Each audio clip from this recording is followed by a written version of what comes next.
lidhur me një datë. Zotë Haradinaj, në përmaquni për EVTB-s.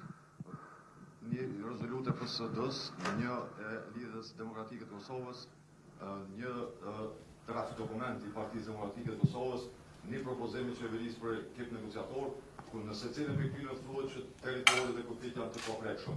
A janë çast të mdha i natit politike të vend që s'po mënin marrë vesh, ndërkohë që me letra jeni bashkë të zërë.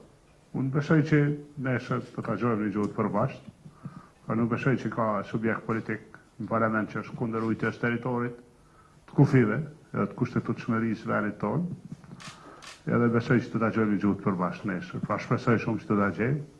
Është inkurajues fakti se në këtë seancë thirrur nga opozita do të merr pjesë edhe opozita, edhe mendoj që kjo është një lajm i mirë. Nuk ka nevojë kërkush mund nxitu me dhanë deklarime irrituese, pra të harrojmë pak një farë harmoni e shembulli i një uniteti për transformimin e FSK-s ishte një shembull perfekt. Se si dim të rrujmë interesat tona, kara për pushtet ka me vazhdu, edhe në tarmen, po disa interesat do t'i rrujmë, pra do të rrujmë interesat nacionale bashkë. Ndërsa garën për pushtet e kemi këtu, ajo s'na ikë, do t'jetë gjithë. Kryeministri përmendë që do të ketë pjesëmarrje pozitës. Përfshihet këtu vetëm aleanca apo një farë mënyrë keni një marrëveshje edhe me PTK-n për të marrë pjesë në seancën e nesërme.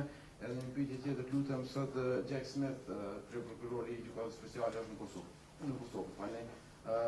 Keni paraplanur një takim eventual me ta pasi që zyrtarët ka qenë që të takohet vetëm me Zotin Tahirin dhe s'ishin vizitën e tij. Cila ka e fara pyetja?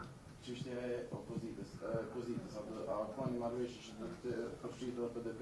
Po, shumë interesant se shiqat është kjo vizita e zotit Palmer e fundit edhe mendoj shumë takime që kanë reflektu, kanë ndodhur një reflektim pozitiv i spektit politik.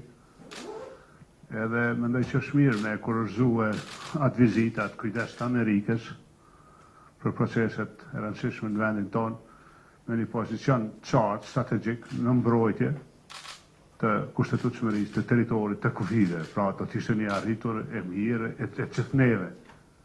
Edhe s'ka lidhje kush ma shumë ka stinat rezolut, po me rëndësi është a i rrujmë do interesa strategjike nacionale. Edhe unë besoj që edhe Alianca dhe PDK dhe Nishma dhe partitë politike nuk e kanë problem me mbrojt teritorin, pra nëse ju tini qëndrimin tim për teritorin për kufi, pra vazhdueshëm e punën që kem bo. Edhe besoj që është mirë, pra që kem ditë me u bashku për tranzicionin e forcës sigurisë, pra edhe dhenin e mandatit në ushtri, mendoj që njëjtit karakter është edhe me rujt teritorin, kufit, kushtetutet, pra duhet dim bashkohëm, pastaj ka i natë tjera që i vazhdojme, ka pluralizme, demokracie, në shumë tema tjera, është logjikshme që do t'jemi në kundërshtim. Ndërsa jo vetë dje takimin me zotin Ahmeti, do thotë unë i raportova atij, të gjitha temat e Prishtinës i kam kryer. Ai tha po prapë jam në pozicionet kundra, pa ajo lezet. Me mujtë mi kry do punë në interes qytetarëve të vendit, me vazhdu gara prapë. Edhe nesër e kem një mundësi, unë do të ndihmoj, besoj Alianca edhe ne do të ndihmoj për një mundësi, një pozicion përbashkët. Kryeprokurori nuk kam agjen me te, pas kam takim me kryeprokurorin e ri. Ne vërtet kemi obligime si Kosovë ndaj dhomave të posaçme, që janë kriju me ligjin e Kosovës, po edhe nevoj skepticizmi në këto procese ekziston. Pra këto proceset me involvim ndërkombëtar, pra dhe si bazun të kaluar në proceset që kanë shku. Pyetje tjera, jo, faleminderit media.